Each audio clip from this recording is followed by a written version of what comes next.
Welcome to Art and Leisure. My name is Chioma Okpara. Yes, it's a good day to be alive. So, in appreciation to God, let's celebrate creative people around us. A spoken word practitioner has composed a poem which is titled, Yes, You Can. Watch this. Mommy, I am going to be a cop, just like Robocop. Mommy, I'm going to be a banker, a lawyer, a president, depending on my TV hero at the moment. But you can't be all that, my brother said. Besides, you're a girl. What? But oh yes, I can. I can do anything, especially because I'm a girl. Because he saw the weaker sex, I saw the smarter sex. He saw different careers, I saw just one thing: greatness. People who were great at what they did, and I wanted to be that. I wanted to be that girl who dreams big dreams and achieves bigger things. That girl, blasting forth like a rocket, getting to the moon and still shooting straight on, cause my aspirations are to infinity and beyond. Light year, I'm that girl that can't be stopped by no high fences, metal chains, lock gates, cause I'm the flipping Charlie top with a wheel of steel. Who needs the man of steel?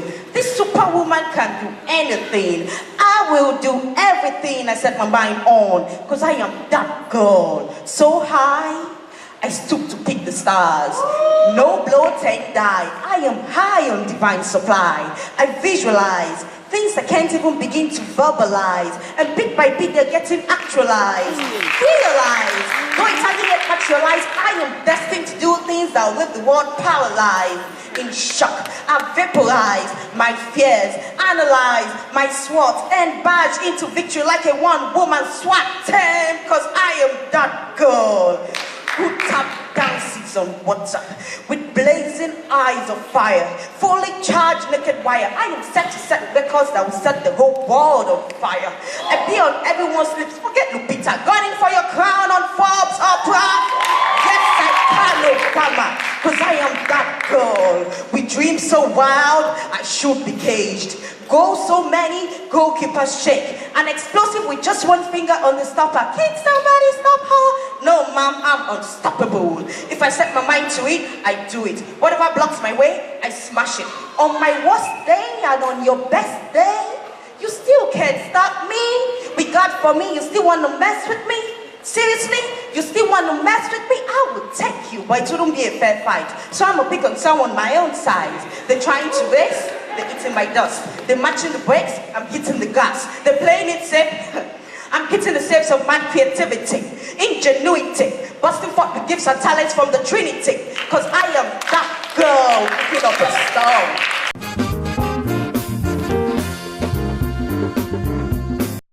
stone. Every day, say to yourself, I am unstoppable. I hope you enjoyed that. Now to an exhibition.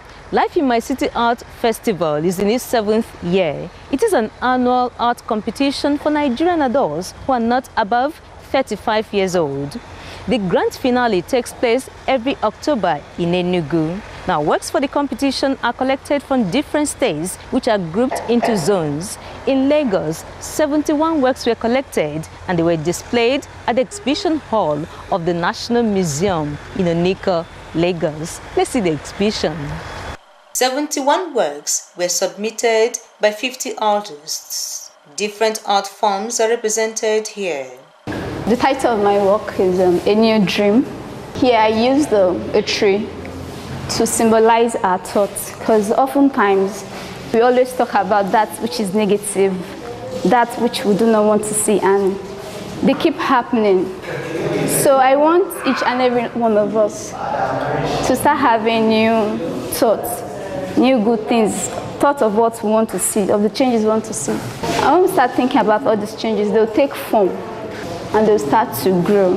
Why those ones we do not want to see will fall off? The statue is decency made in fiberglass material, but it's a stylized work. As you can see, the face is not like normal human being face. It's stylized in a way. I named this work Decency in the sense that art is an object of, is a way of making positive change in the society. Now we know that our society has gone naked. Nakedness doesn't necessarily mean being naked as in it also means being exposed to danger. We know that this country, we are naked, but a little of decency will bring about revival. The title of the work is Poor but Rich.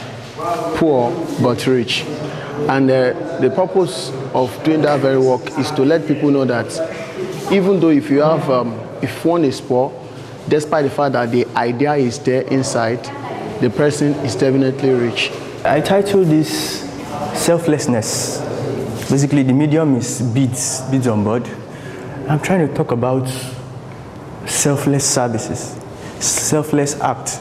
You can actually see here, we have 2 kids. Now this one is actually sharing his water, taking this to the society. If we can actually emulate things like this, selfless service, where you have more, and you can actually give out, then the country will be better for it. This is the second time Lagos is participating as a zone. Lagos is the art and culture capital of Nigeria. And we've always known that we need Lagos in order to become truly recognized as a pan-Nigerian national effort. There's a tremendous growth in terms of last year's on to this year. We have double of what we have last year. Like last year, I had 15 artists with 32 works, but this year we're having 50 artists and 71 works. This exhibition had an impressive turnout. There are a lot of works here that are very, very well produced, and they are very interesting. I could see some nice potentials in the young ones, and I encourage the organizers to continue in this light, to develop young ones to replace the outgoing masters, art masters in the country. The work I've seen is quite beautiful in its range of variety, ranges of technique, and certainly the current events that have been portrayed. I just want to enjoin them to persist in whatever they are doing. What they have done is good enough to be exhibited, but there's need for improvement, and as they continue improving, that's how they'll get better and better. Engineer Yemisi Shilon, a great art collector, was a special guest of honor. I just offered Kevin Ejiofor that this time next year they should not hesitate to work with Oyasaf. In every way possible, we will see how we can key into what they are doing. 20 of these works will be taken to Enugu for the final competition and exhibition. First, we look at the team. The team is less is small. We look at the team, then we look at the areas of art in terms of sculpture, ceramics, painting, installation, and graphics works. There will be more award categories in this 7th edition of Life in My City Art Festival. We're going to see more award categories because we have got more sponsorships in that area, in the categories of art. The Center for Contemporary Art in Lagos has endowed a prize for the best entry from Lagos. Mrs. Mfon Usoro has endowed a prize for the best entry from the Uyo Calabar zone. We have one, as you already know, for Enugu. We have one tentative offer from Ibadan, but it's not yet sewn up. We have one from the Anagolo family, and so on. So this year, we're expecting that at least 30 people, about 30 people, may win prizes, including the consolation prizes, of course.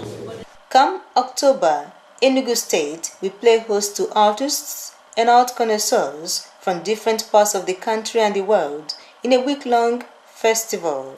We are expecting the fact that all of those people who have endowed prizes will come personally to endow the prizes. Ms. Usoro has confirmed, James Silon has confirmed, and also has offered to make an endowment as well next year. So this year in Enugu is going to be something you don't want to miss.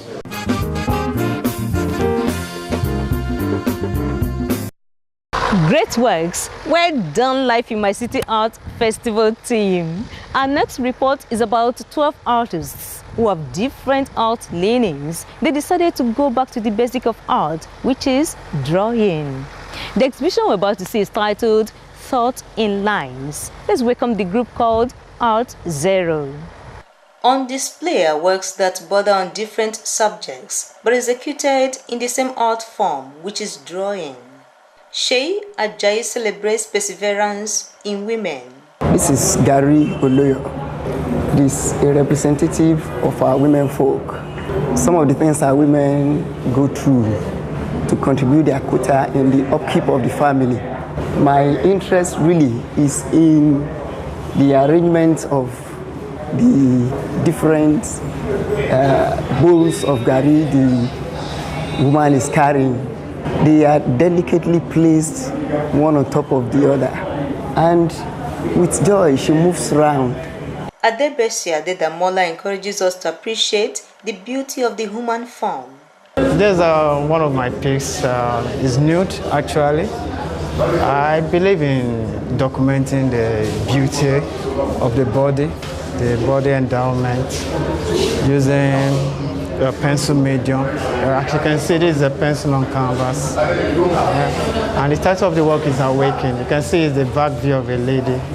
Lawal Ismail's piece has evenness in the distribution of the objects and a skillful interplay of light and shade on paper.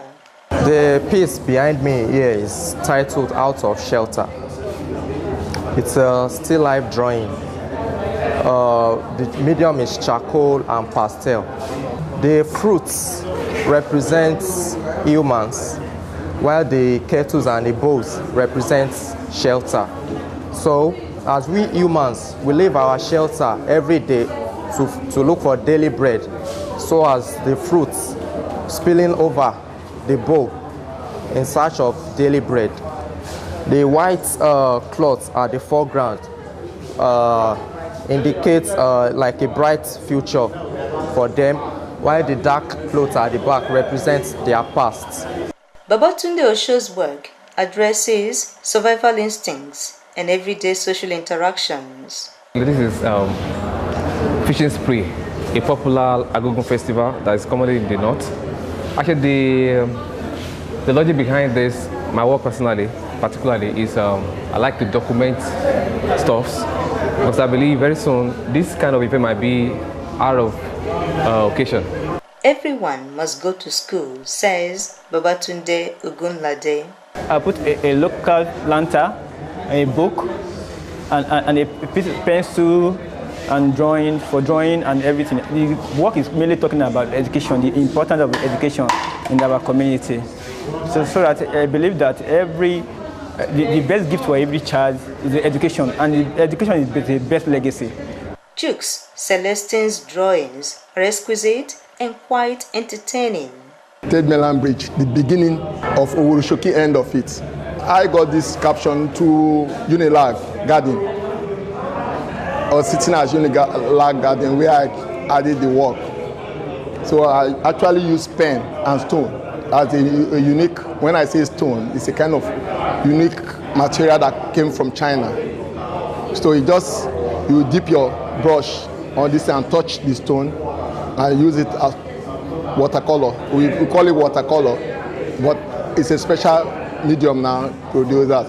You just use it to create depth, putting depth into most of the works, and later I pen them. She's the only female in this group, and her pencil and cartridge paperwork engages the viewer in an unspoken dialogue. This particular piece is titled Captivity, talking about the issue of the Chibok girls. I'm also looking at the issue of other people, the parents who are being captured by the sad fact that their children are no longer with them, and the whole thing is just haunting the whole nation, because me as a woman, as a mother, I feel that bad that, my own child could be taken away from me. It's painful, it's a painful experience. Ato Arinze believes that his canvas is all he needs to make social statements. The title is The Myth of Sisyphus. The work was inspired by the writings of Albert Camus. He had with one of his essays called The Myth of Sisyphus. And here he's trying to tell is the story of man and his quest for spiritual growth. What I'm trying to explain here is that for us to grow spiritually, we have to detach ourselves from all material burdens. Akim Muraino is proud of his faith. The title of the work here is The Kahaba and the Quraysh Meal. It's a narrative drawing of the prehistoric Islam in Mecca. First, we have the 4 tribes of the Quraysh, the major tribes in Mecca, then the Bani Hashim and the 3 other tribes. Then we have planet Earth, which knowingly till now is the only planet that supports life the way we know it.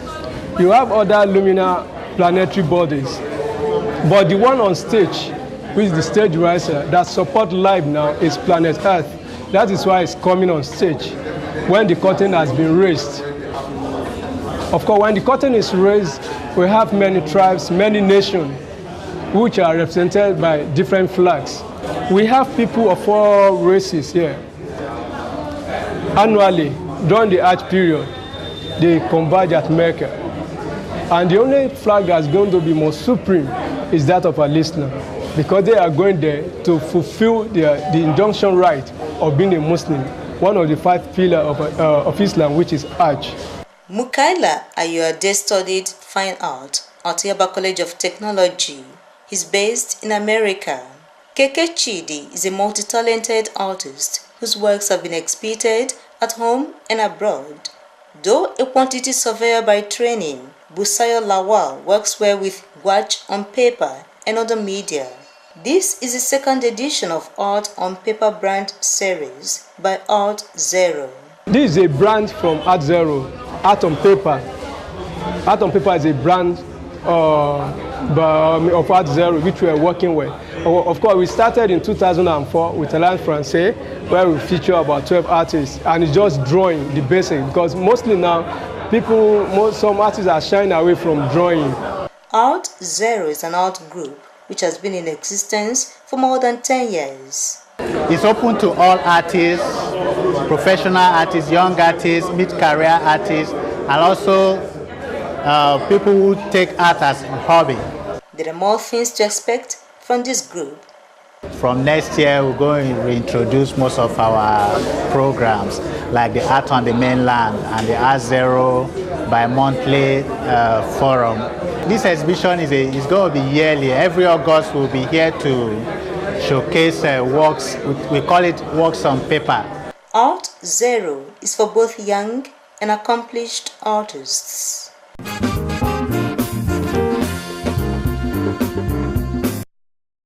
Welcome back. Yes, I have to say congratulations to Artzero. That was a good outing. Now let's talk about an American art teacher who came to Nigeria for the first time in 2012. He came in as a Fulbright scholar. While chatting with Professor Albert Lavergne, he told me that before he came to Nigeria, he had been fed with so many negative stories. Well, amidst fears, he still came. He lived in Ife, he made great impact, and he's become one of us. If you want to hear more about him, you've got to stay tuned.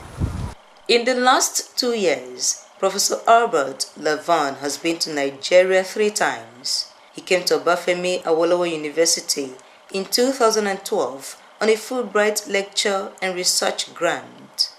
He had a mission to build a steel fabricated sculpture and present it to the university as a gift from Western Michigan University in commemoration of OAU's 50th anniversary. He did a mother and child piece. I come from a large family, and most of my siblings have children. It didn't happen for me. I've been married, but I am divorced now. But I never had biological children. But I've been teaching other people's children for 35, almost 40 years. And so I'm still parenting on some level. And I love the enthusiasm of children, so all of that served me quite well. So when it came time I wanted to give them a gift. And I had the idea, a model of that done years ago, where I just liked not necessarily for the sake of mother and child, but the fact that I like to have contrasting imagery when I work. And the mother standing somewhat in a position holding a baby over her head to create a contrast in horizontal and vertical lines attracted me. Professor Lavergne grew up with a mother who was skilled at making quilts. His father was a farmer, but was also a great art enthusiast. Watching his mother produce those art pieces ignited in him the desire to toe the path which has brought him great fulfillment. He's been an art teacher and researcher for 39 years. He's done major sculpture works and also won awards. The 14 feet 2 inches sculpture on the campus of Obafemi Awolowo University is one of his landmark achievements. By building a sculpture from beginning to end and not knowing if it was going to ever work out, but just continuing to accept the challenge. And it happened and everyone could see it. I'm most proud of that because I shared my skills by them watching. This particular piece, just for the sculpture itself, is 14 feet 2 inches. If you consider the base that was added, it's about 16 feet. Why did he choose OAU, one may ask? That's the only one I knew because of the great Lamidi Fakaye, the Yoruba wood carver. After the 2 years Fulbright program, Omobayemisi Adedoyin Shillong Art Foundation invited him back to the country. He wanted to interact with Nigerian artists and get to know more about the Nigerian art environment. And he wanted to use the Oyasap vehicle, fellowship vehicle, to do so. And so I agreed to make him the second scholar for this year. Prince Shillong is such a wonderful host, and he knows the art community. And he's brought me around and introduced me, and the artists were generous, and we're able to find that we have so much in common. This interactive session was titled Culture Awakening Through Technology. You've got wonderful wood carvers, who are using, not carving, but are laminating wood in such a wonderful way, like Mr. Bashashan. Forgive me if I'm butchering his name. I strongly believe that it will also go a long way, especially for those who are not artists, who are present at this particular forum, to begin to give some sort of respect, to the work that the artists do. And more importantly, for some other people out there who also have the means to finance this kind of program, to see how relevant a thing like this is in boosting the morale of indigenous Nigerian artists. Anytime any artist shares this experience, there's something new about it, because what he's able to let you or bring in this lecture is that some of the problems that we sometimes experience when we go to places is not peculiar to anybody. I think what he's done is to demonstrate how he's able to deal with the challenges of moving from the comfort of his studio. That to me is very encouraging. Lavergne is a very interesting person, very, very jovial, very interesting. He likes erotic forms.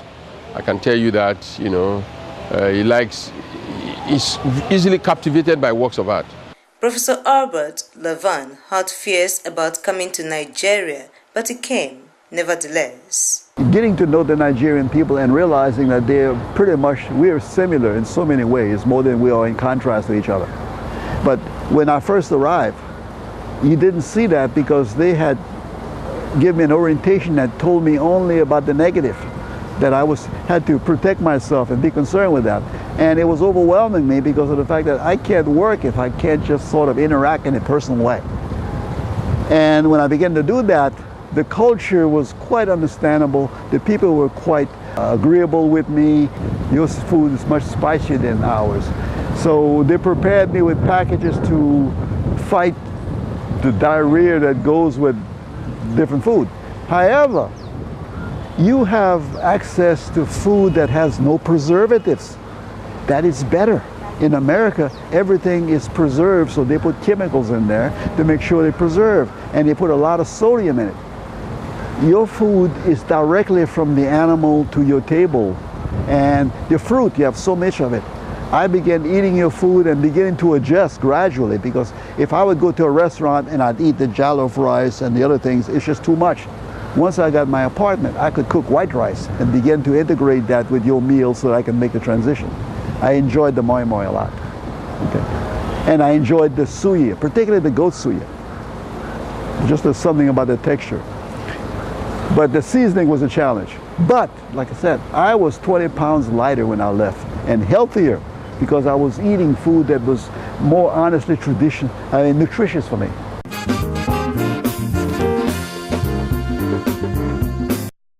Nice to have you back. So to all the young people who think they can only become great when they leave Nigeria, I want you to have a rethink. Look around you, look inwards. You can make it big here. You can become great here in Nigeria. Remember that help does not come from abroad, it comes from above, from God. Okay, now to the leisure part of the program, though on a sad note. The Vice Chancellor of Caleb University lost his beloved wife of 30 years. So sad. Art and Leisure covered the service of songs and line in state. Take a look. Mrs. Abosede Omowumi Olukoju was a lawyer, evangelist, and homemaker. We have had the privilege of spending time with our sister in the church, as well as in the house fellowship held in her house. She opened her doors to the church completely. She told us some years back, or maybe besides like about 2 years back, that the Lord had told her that her mansion was ready and that she would soon go. We probably had to understand. On the 22nd of July, she passed on at the age of 53. Many came to celebrate her well-lived life. She was a very cheerful personality, generous and hospitable. A believer to the core, very humble, gentle, peaceful, loving and warm. Anywhere she found her, whatever we may be doing, maybe anything, birthday, whatever is convocation, she would still distribute to us. And I found her very challenging. She was a very good woman, a very prayerful woman. Indeed, she was a woman on her knees. Every time we find her praying. I was living with her till I married. So I really thank God on her because she knows God. The Deeper Life Bible Church organized this service of songs in her honor.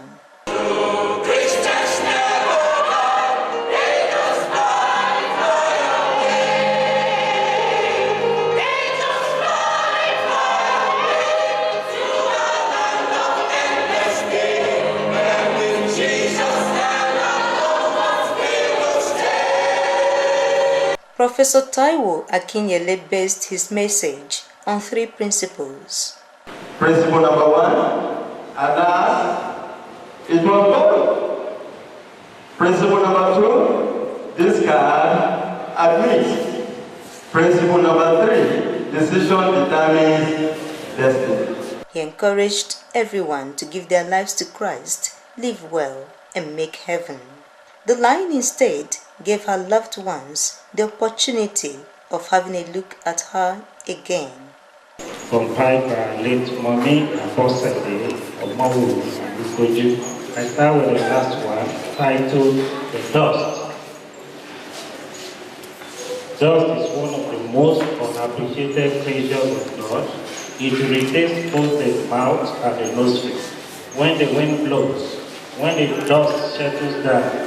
Abosede Omowumi was married to Professor Yodeji Olukoju, the Vice Chancellor of Caleb University, for 30 years. She was my chief supporter on every venture. For example, when I didn't want to drive on the streets of Lagos and I was afraid, he said, get inside the car, I'll sit beside you. And I did, and we drove down to the Univ here. Again, when I applied for a job at Caleb, even when I was not too sure, she was confident that I was going to get the job. So she had greater confidence in me than I had in myself. And she was ready to make any sacrifice for that purpose. She was a constant companion. She was ready to support me on every venture at the drop of a hat. And she was a woman who never gave me cause to suspect her or to doubt her. Absolutely loyal. I call her a Ruthian wife because she was like Ruth of the Bible. And she sacrificed her career for me and for the children. So she can't be forgotten. She will live forever in my heart, because that's where the great people of the world live, the hearts of those who love them. And seeing the children, I know that surely she has reproduced herself. So her life of prayer, her life of faith, her life of devotion, and a wholehearted, single-minded devotion to any cause she believed in those are the enduring things that I remember her for. And those things, and usually she was the spiritual policeman in the house, whether in terms of family devotion, fasting, tithing, whatever, and she led by example. She was actually a leader in her own right. And therefore, she wasn't a wife in the conventional sense of a wife being number two. In terms of investment, in terms of prayer, in terms of all those things, she was actually number one. She wasn't declared a teacher, but she taught us by practical example. And she was a leader who was humble. So it's difficult to forget all those examples. And she was a part of me all through. Because she didn't die, I won't say a part of me died with her. That part is still alive in me now. The memories were there, the photographs, the video clips, the letters. I have all her text messages, everything intact. So, she will always be with me. Her children say she was their best friend. She was my best friend. She was my sister. And sometimes when we are playing together, she says, "Oh, you know that you're my mom?" And I'm like, "No, I'm not your mom. Your mom is still alive." And then she's like, "Oh no, you are my mom." And then she handed over my younger ones to me. And for me now, seeing her going, it is really a celebration of life, because she has laid out all the legacies, everything, and she has passed them on to me. And I thank God for her life, because she really lived a life well spent.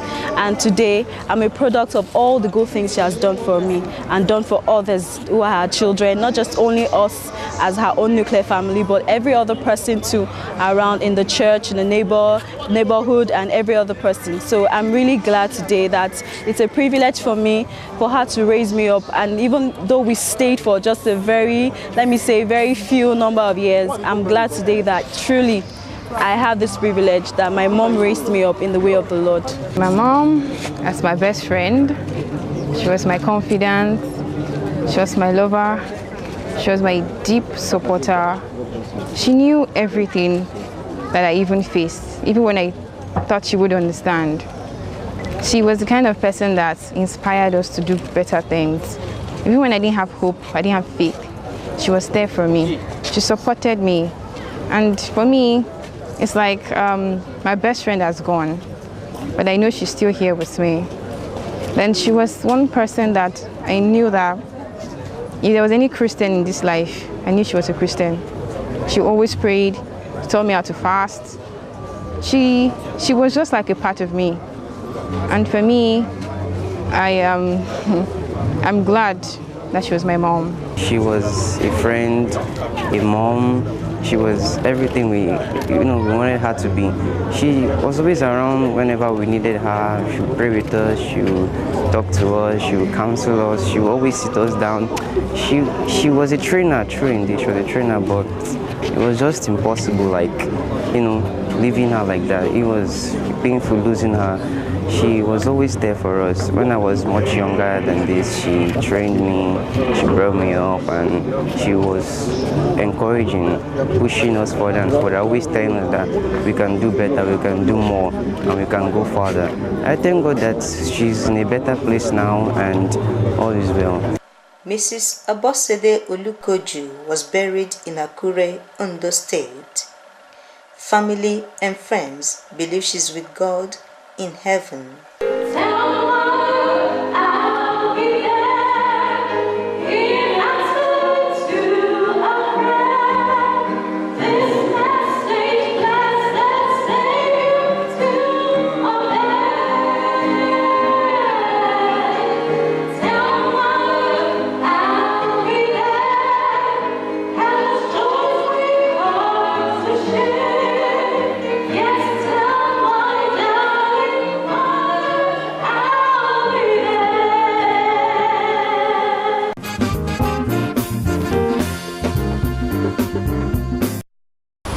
Beautiful, ever-smiling woman. She lived for just 53 years but had accomplished so much.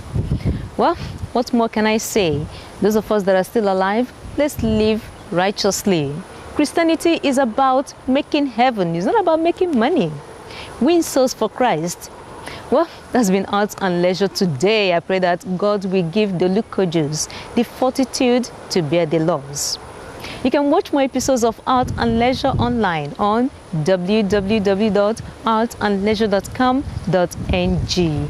By God's grace, this program returns in 7 days' time. Love yourself. Love Nigeria.